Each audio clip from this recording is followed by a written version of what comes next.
பட்டாசு ஆலைகள்ல வெடி விபத்து ஏற்படுறதுக்கு மனித உடல்ல இருக்கிற மின்சாரம் தான் காரணமா?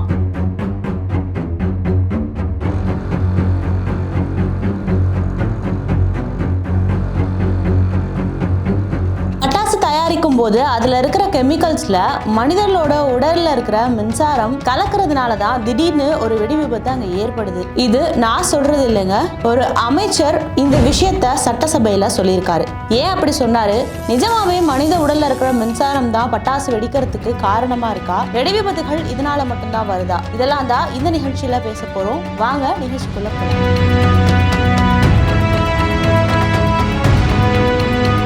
கடந்த ஏப்ரல் 22 சட்டசபை நடைபெறும் போது தொழிலாளர் நலத்துறை அமைச்சர் CV கணேசன் கிட்ட சாத்தூர் தொகுதி MLA ரகுராமன் ஒரு கோரிக்கையை வைக்கிறாரு. அதுக்கு அமைச்சர் ஒரு பதில் அளிக்கிறாரு. அதுதான் இப்ப பேசு பொருளா ஆகிருந்துச்சு. அப்படி சாத்தூர் தொகுதி MLA என்ன கேள்வி வச்சாருன்னா, விருதுநகர் மாவட்டத்தை பொறுத்த வரைக்கும் சுமார் 1200க்கும் மேற்பட்ட பட்டாசு ஆலைகள் இருக்கு. இதுல அதிக அளவுல சாத்தூர் மற்றும் சிவகாசி பகுதியில தான் அதிக அளவிலான பட்டாசு ஆலைகள் இயங்கிட்டு வருது. இந்த ஆலைகளை பொறுத்த வரைக்கும் நேரடியாகவோ அல்லது மறைமுகமாகவோ சுமார் 8 லட்சம் வரை மக்கள் அதுல வேலை பார்த்துட்டு வராங்க. அப்படி இருக்கும்போது திடீர்னு இந்த பட்டாசு ஆலைகள்ல ஏதாவது வெடி விபத்து ஏற்பட்டுச்சுன்னா அந்த விபத்து காலங்கள்ல அந்த பட்டாசு ஆலையோட உரிமையாளர்களை கைது பண்றாங்க.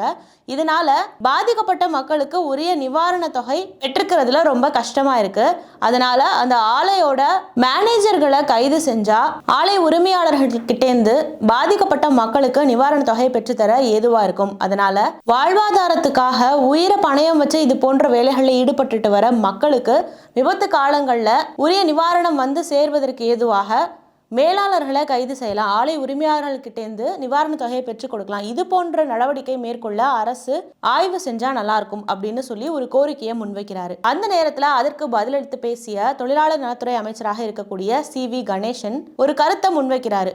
அதுதான் இப்போ பெருசா பேசப்பட்டு வந்துச்சு. கூடவே உண்மைக்கு மாறான ஒரு பதில சொல்வது போல பேசப்பட்டுச்சு. அப்படி அமைச்சர் CV கணேசன் என்ன பதில் சொல்லியிருந்தார்னா, இது போன்ற பட்டாசு ஆலைகள் நடைபெறக்கூடிய விபத்துகளை தடுப்பதற்காக அடிக்கடி அந்த ஆலைகள்ல அரசு தரப்புல இருந்து ஆய்வுகள் மேற்கொள்ளப்பட்டு வந்துட்டு தான் இருக்கு.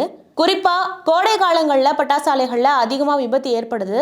அதனால அதற்கேற்றவாறு உரிய நடவடிக்கை எடுக்கப்படும். ஆலை உரிமையாளர்களுக்கும் சரி பொதுமக்களுக்கும் சரி பாதிக்கப்படாம அரசு பார்த்துக்கும் அப்படின்னு சொல்லி உறுதியளிக்கிறாரு. கூடவே இப்படி பட்டாசு தொழிற்சாலைகள்ல பட்டாசு விபத்துகள் ஏற்படுறதுக்கு காரணத்தையும் ஒன்று சுட்டி காமிக்கிறாரு.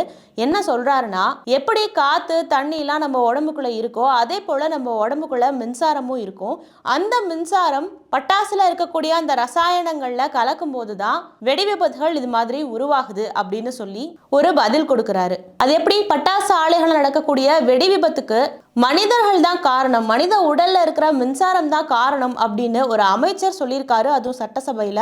இதுல எந்த அளவுக்கு உண்மைத்தன்மை இருக்கு? இப்படி ஒரு பதில அவர் சொல்லலாமா? இது போன்ற போல விமர்சனங்களும் அந்த நேரத்துல இருந்துச்சு. இப்படி இருக்கா இந்த பட்டாசு ஆலைகள்ல வெடி விபத்துக்கு மனித உடல்ல இருக்கிற மின்சாரம் தான் காரணம்னு ஒரு அமைச்சரே சொல்றாரு அப்படின்னு சொல்லி இது சம்பந்தமா அதுக்கப்புறம் நான் நிறைய பேர்கிட்ட விசாரிச்சு பார்த்தேன். அதுல ஓரளவுக்கு உண்மை இருக்கிறதாக தெரிகிறது அப்படின்னு சொல்லி கேள்வி கேட்ட மதிமுக MLA ரகுராமனே செய்தி ஊடகம் ஒன்றுக்கு பேட்டி கொடுத்திருந்தாரு. அதுல அவர் என்ன சொன்னாரு அப்படின்னா, பட்டாசு தொழிற்சாலைகள்ல வேலைக்கு போகக்கூடிய தொழிலாளர்களுக்கு அவங்க உள்ள போறதுக்கு முன்னாடி அவங்களோட வேலைகளை ஆரம்பிக்கிறதுக்கு முன்னாடி தாமிர தகடு ஒண்ணு இருக்குமா, அதுல அவங்க கை வச்சுட்டு தான் உள்ள போகணும் அப்படிங்கிறது கட்டாயமா ஒரு விதிமுறையா சொல்லப்படுதான் ஆலைகள்ல. அது இல்லாம அதை தவிர்த்துட்டு போறவங்க அந்த நேரத்துல தான் கையில இருக்கிற மின்சாரங்கள், அதாவது உடல்ல இருக்கிற அந்த மின்சாரம் கை வழியா அந்த பட்டாசு மேல இருக்கிற ரசாயனங்கள் மேல பாயும் போது வெடி விபத்து ஏற்படுது அப்படின்னு நான் சில பேர்கிட்ட கேட்டு தெரிஞ்சுக்கிட்டேன். ஆனா இதுல இருக்கிற முழு உண்மை எனக்கு தெரியாது அப்படின்றது போல அவரு பதிலளிக்கிறாரு. இப்போ இந்த விஷயத்துல அமைச்சர் சொல்றதுல உண்மை இருக்கு அப்படின்னு சொல்லி சிவகாசியில பட்டாசு ஆலை நடத்திட்டு வர மணிகண்டன் அப்படிங்கிற ஒரு ஆலை உரிமையாளரும் இந்த விஷயத்த சுட்டி காமிச்சு சொல்றாரு. அவர் என்ன சொல்றாரு அப்படின்னா, ஒவ்வொரு பட்டாசு ஆலைகள்லுமே தாமிர தகடு அப்படின்ற ஒண்ணு வச்சிருப்போம். செவற்றிலேயோ இல்ல தரையிலையோ வச்சிருக்கும் போது அதுல இருந்து தரைக்கு ஒரு கம்பி மூலமாக ஒரு இணைப்பு கொடுத்திருப்போம். இதன் மூலமா இந்த தாமிர தகட்டுல கை வைக்கும் போது கையில உடம்புல இருக்கிற அந்த மின்சாரம் அதோட தன்மையை இழக்கும். அதுக்கப்புறம் தான் அவங்கள ஆலைகளுக்குள்ள பட்டாசு தயாரிக்கிற இடத்துக்கு அனுப்புவோம். இது ஆலைகள்ல இருக்கிற கட்டாய விதிகள்ல ஒன்னா இருக்கு அப்படின்னு சொல்லி குறிப்பிடுறாரு. இதுக்கு காரணமா ஏன் அதை சொல்றாங்கன்னா, பட்டாசு ஆலைகள்ல வெடி தயாரிக்கிறதுக்காக உரிமம் வழங்கணும் அப்படின்னா சில விதிமுறைகள் இருக்கா. அந்த விதிமுறைகள்ல ரொம்ப முக்கியமான கட்டாயமான விதிமுறையா தாமிர தகடுகள் அந்த ஆலைகள்ல பொருத்தப்பட்டிருக்கணும் அப்படிங்கிறது தான்.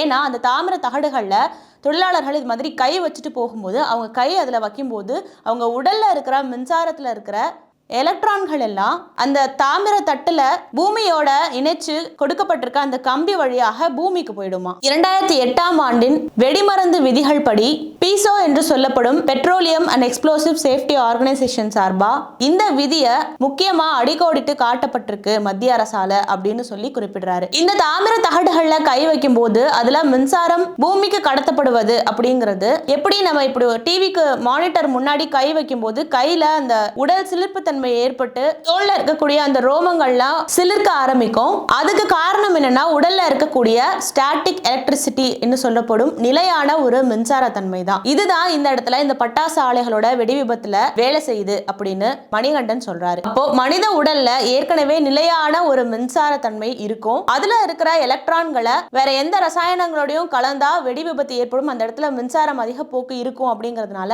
அதை தணிக்கிறதுக்காக தான் இந்த தாமிர தகடுகள் ஆலைகள்ல இருக்கு. இதை தவிர்த்துட்டு போறவங்களுக்கு சில நேரங்கள்ல இது போல விபத்துகள் ஏற்பட வாய்ப்பு இருக்குன்னு சொல்றாரு. பட்டாசு ஆலைகள்ல வேலை பார்க்கக்கூடிய தொழிலாளர்களுக்கு அவங்க உடல்ல இருக்கக்கூடிய மின்சார அளவும் சரி, வெப்ப அளவும் சரி, ஈரப்பத அளவும் சரி குறிப்பிடத்தக்க அளவுல இருக்க வேண்டியது அவசியம். சிலருக்கு எதிர்ப்பு சக்திகள் அதிகமா இருக்காது. ஒவ்வொருத்தருடைய தோல் பகுதியில் இருக்கக்கூடிய எதிர்ப்பு சக்திகள் மாறுபடும். அதை பொறுத்து தொழிலாளர்களுக்கு பட்டாசு ஆலைகள்ல அந்த ரசாயனங்கள் மூலமாகவோ அதுல இருக்கிற உடம்புல இருக்கிற உஷ்ணத்தோட அந்த பட்டாசுகளை கையாளும் போதோ சில விபத்துகள் ஏற்படலாம் அப்படிங்கிறது இவருடைய கருத்தா இருக்கு. மத்திய அரசின் வெடிமருந்துக்கான விதிகள்ல முக்கியமான ஒரு நிபந்தனையா ஒவ்வொரு ஆலைகளுக்கு உரிமம் வழங்கப்படணும்னா இது இருக்கணும்ன்ற நிபந்தனை கட்டாயமா இருக்கிறதாக சொல்றாரு. மனித உடல்ல இருக்கிற மின்சாரத்தால தீ விபத்து ஏற்படுமா? இப்படி வெடிமருந்தை கையாளும் போது மனிதர்களால இப்படி அதுல தீ விபத்து ஏற்படுமா அப்படின்னு சொல்லி அஸ்ஸாமில் இருக்கிற தேசிய மருந்தியல் கல்வி மற்றும் ஆராய்ச்சி நிறுவனத்தின் மூத்த விஞ்ஞானியாக இருக்கக்கூடிய பார்த்திபன் ஒரு விளக்கம் அளிக்கிறாரு. அவர் சொல்றது என்னன்னா வெடிமருந்து அப்படின்னு பொறுத்த வரைக்கும் அதுல சில ரசாயனங்கள் சேர்க்கப்படுது. வெடிக்கிற தன்மை வருவதற்காக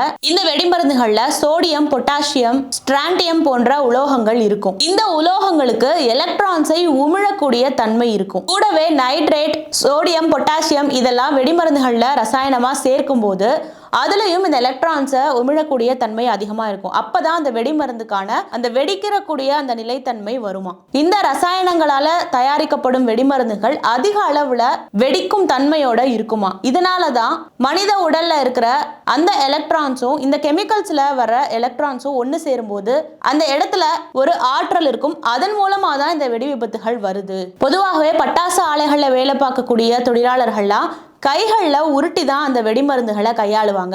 அப்படி இருக்கும்போது ஏற்கனவே அவங்க கையில இருக்கிற அந்த மின்சாரத்துல எலக்ட்ரான்ஸ் இருக்கும். அப்போ இவங்க இது மாதிரி உருட்டி உருட்டி அந்த மருந்துகளை கையாளும் போது கைகள்ல இருக்கிற அந்த எலக்ட்ரான்ஸ் நகரும். அந்த நேரத்துல இந்த கெமிக்கல்ஸ்ல இருக்கிற அந்த எலக்ட்ரான்ஸும் சேரும் போது அந்த இடத்துல ஒரு எதிர்வினை வரும். அந்த எதிர்வினை காரணமா தான் வெடிப்புகள் ஏற்படுது. அதுலதான் இந்த தீ விபத்துகள்லாம் நடக்குது அப்படின்னு குறிப்பிடுறாரு. இப்போ தொழிலாளர்களோட கைகள்ல ஏற்கனவே ஒரு வெப்பமும் இருக்கும், இந்த இடத்துல மின்சாரமும் இருக்கும். அப்ப அவங்க கைகள் வறண்டு இருக்கும் போது இந்த தீ விபத்துகள் ஏற்படுறதுக்கான வாய்ப்புகள் அதிக அளவுல இருக்கும் அப்படின்னு சொல்றாரு. இவர் இப்படி சொல்றது மூலமாகவும் சட்டப்பேரவையில அமைச்சர் CV கணேசன் சொன்னது சரியான கருத்து அப்படிங்கிறது தெரிய வருது. பொதுவாகவே குளிர் பிரதேசங்கள்ல ரொம்ப குளிர்ச்சியான சில பொருட்களை கையை தொட்டு எடுக்கும் போதோ அங்க இருக்கக்கூடிய சுவர்களையோ தரையோ கையாலையோ காலையோ தொடும் போதோ நம்மளுக்கு ஷாக் அடிக்கிற மாதிரி ஒரு உணர்வு ஏற்படும். அது ஷாக் கிடையாது, அதுவும் இந்த எலக்ட்ரான்ஸோடைய எதிர்வினைகள் தான். மனித உடல்கள்லையும் அதிகப்படியான அமினோ ஆசிட்ஸ் இருக்கு, புரோட்டான்ஸும் இருக்கு, பாசிட்டிவ் நெகட்டிவ் எலக்ட்ரோட்ஸ் இருக்கு. அதுல வர ஒரு ஆற்றல் தான் அந்த உடல்ல இருக்கிற அந்த மின்சாரத்துக்கான அந்த தன்மை அப்படின்னு மூத்த விஞ்ஞானி பார்த்திபன் குறிப்பிடுறாரு. இப்போ தாமிர தகடுகள்ல கை வச்சா அந்த மனித உடல்ல இருக்கிற மின்சாரம் கட்டுப்படுத்தப்படுமா, இதுல உண்மை இருக்கா அப்படின்னு அவர்கிட்ட கேட்கும்போது அதற்கு பதிலளிக்கிறாரு. தாமிர தகடுகள்ல மனிதர்கள் கை வைக்கும் போது அந்த தாமிர தகடுகள்லையும் எலக்ட்ரான்ஸ், புரோட்டான்ஸ் உமிழும் தன்மை இருக்கும். ஆனா அது கம்பிகள் மூலமா பூமிக்கு இணைக்கப்படுவதால மனித உடல்ல செயல்படக்கூடிய அந்த ஆற்றல், எலக்ட்ரான்ஸோட ஆற்றலும் தாமிர தகடுகள்ல உருவாகக்கூடியதும் பூமிக்கு போயிடும். இதன் மூலமா மனித உடல்ல இருந்து 90% வரையிலான எலக்ட்ரான்ஸோட ஆற்றலை பூமிக்கு செலுத்தி குறைக்க முடியும். அதனாலதான் ஆலை தொழிலாளர்கள்லாம் அதுல கை வச்சுட்டு அதுக்கப்புறம் வேலைகளை ஆரம்பிக்கணும் அப்படின்னு அறிவுறுத்தப்படுறாங்க. அப்போ அவங்க உடல்ல இருக்கிற அந்த மின்சாரத்தோட எலக்ட்ரான்ஸோடைய தன்மை குறையும் போது விபத்துகளை இந்த இடத்துல தவிர்க்கலாம். இந்த முறைக்கு பேரு குவென்சிங் அப்படின்னு சொல்லுவாங்க. இந்த குவென்சிங் மூலமாக கையில் இருக்கக்கூடிய அந்த மின்சாரத்தை பூமிக்கு கடத்துறது மூலமாக உடல்ல இருக்கிற நீர்ச்சத்து குறைவதற்கான வாய்ப்புகளும் பெரிதளவுல இருக்கு. அதனால உடல் சேர்ந்த சில இந்த மாதிரியான பிரச்சனைகள் அந்த தொழிலாளர்களுக்கு இதனால ஏற்படும். ஆனா அவங்களுக்கான அந்த தொழில்னு வரும்போது அவங்க அதுல ஈடுபடணும், விபத்து இல்லாம ஈடுபடணும் அப்படின்னா இந்த மாதிரியான தாமிர தகடுகள்ல கை வைக்கிற இந்த விதிமுறையை அவங்க கட்டாயம் கடைபிடிச்சா இது போன்ற விபத்துகள் தவிர்க்கப்படும் பெரிதளவுல அப்படின்னு சொல்றாரு. இறுதியா சட்டப்பேரவையில அமைச்சர் CV கணேசன் சொன்னது மனித உடல்ல இருக்கிற மின்சாரம் மூலமா தான் விபத்துகள் ஏற்படுது அப்படின்னு சொன்னது உண்மை அப்படின்னு தெரிய வந்திருக்கு. இதனால மட்டும்தான் காரணம் அப்படின்றதும் கிடையாது. கோடை காலங்கள்ல ரசாயனத்தோட ஆற்றல் அதிகமா அந்த இடத்துல செயல்படும். அந்த நேரத்திலையும் சில விபத்துகள் ஏற்படும். சில அஜாக்கிரதையான கையாளுதல்கள்லையும் தீப்பொறி ஏதாவது பட வாய்ப்பு இருந்தால் அந்த நேரத்திலையும் விபத்துகள் ஏற்படும்.